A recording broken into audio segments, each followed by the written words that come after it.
Hello, fellow YouTubers. Trouble8385 here.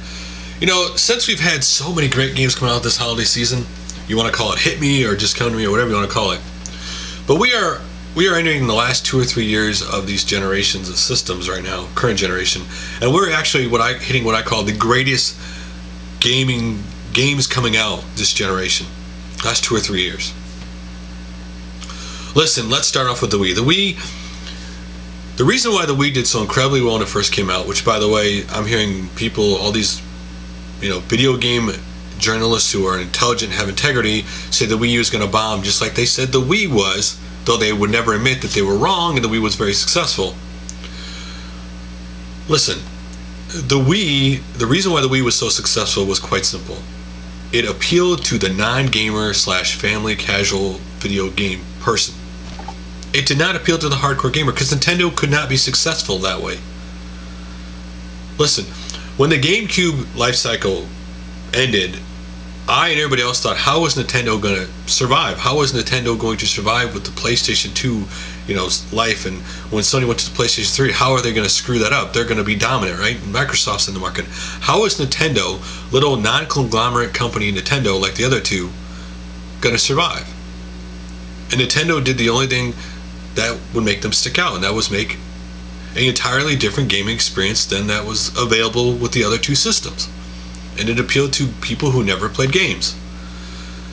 When I got my first Wii, and a lot of people I know got my first Wii, was the potential of what that system could do, uniquely do, that the other systems couldn't. And, later on in the life cycle, Nintendo brought all their favorite franchises, which there's nothing wrong with that. But Nintendo, the reason why Nintendo sales have been down, don't get me wrong, the Wii has not totally went flatline. It's still selling very well.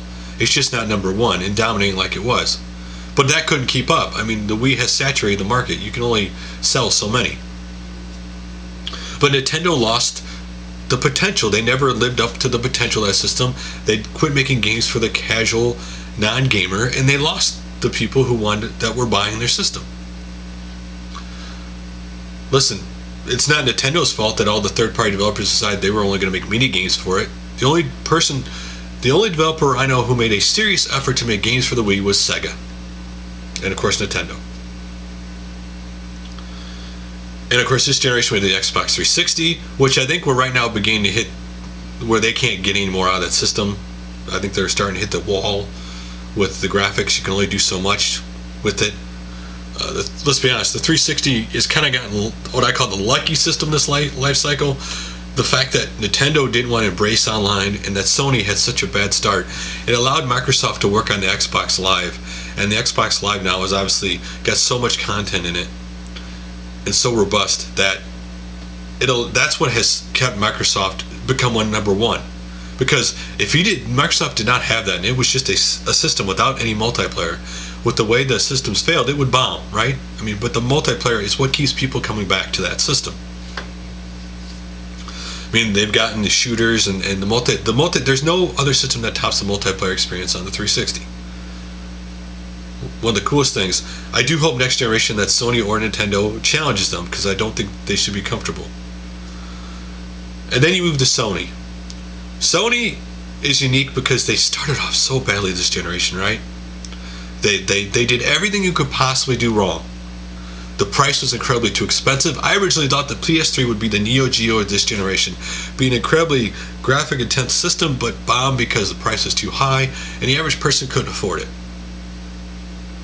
But they've come out with a lot of great first-person titles for that system, a lot of unique games that aren't on any other system, and Sony is come around. They're never going to be number one or number two.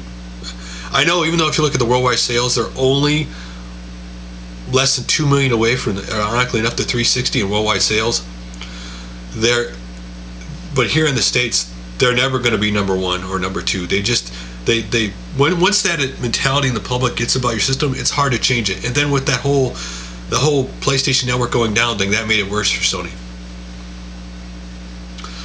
But again, all three systems offer unique experiences this generation, which is one of the things I think is the coolest thing of this generation. But we're hitting the next 2 or 3 years of the greatest games of this generation coming out. Nintendo could easily do this if they released the games over here that we wanted over here that they for some reason don't want to release. The last story, and we can go on and on about that. Microsoft still got plenty of multiplayer and online games and games coming out. Microsoft's only flaw when we go from this generation to next is, where is their first party titles to make them unique? You cannot live off Halo forever. Gears is a great franchise too, but they need more. And then Sony has a lot of games, a lot of franchises. Well, let's take the PS3 for example. You're going to be going into decades from now with people making games for the PS3, independent people, when it's a retro system, before they actually fill a Blu-ray, right? I mean, the PS3 could keep going on for a very long time if Sony wanted it to, because they're not even close to hitting the limit of that Blu-ray disc. But it costs too much money to make a game that would fill that disc, right? It'd be interesting because, with Sony's Blu-ray, you literally, if you wanted to, Atari could put every single one of their classic arcade games on that Blu-ray and not fill it and release it. Arcade authentic of every one of their arcade games.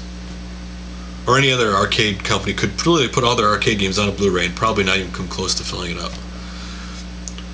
But we are getting what I call the greatest generation of games. It's going to be cool and interesting to see what we come out at the end, because we are at the end of this generation. And what do you think? Do you think we're at the end of this generation next couple years? And do you think the games I think what I would call a failure this generation,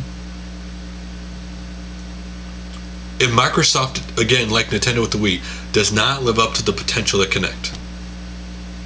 Because Microsoft is not bringing out the games that would live up to potential, what they promised on the Kinect. One thing I do think about the Kinect that I do think we're going to in future generations, that's going to be next generation, is going to be very important in gaming. It would be really cool to add to the experience. I know some people don't believe motion control adds to the experience, some people don't believe the Kinect, but the one thing that Kinect does add to the experience are voice commands. If you simply added voice commands with the controller, you would add another cool element to gaming that could help with the experience, in my opinion. So anyway guys, that's enough of my babbling for this video. I will talk to you guys again shortly.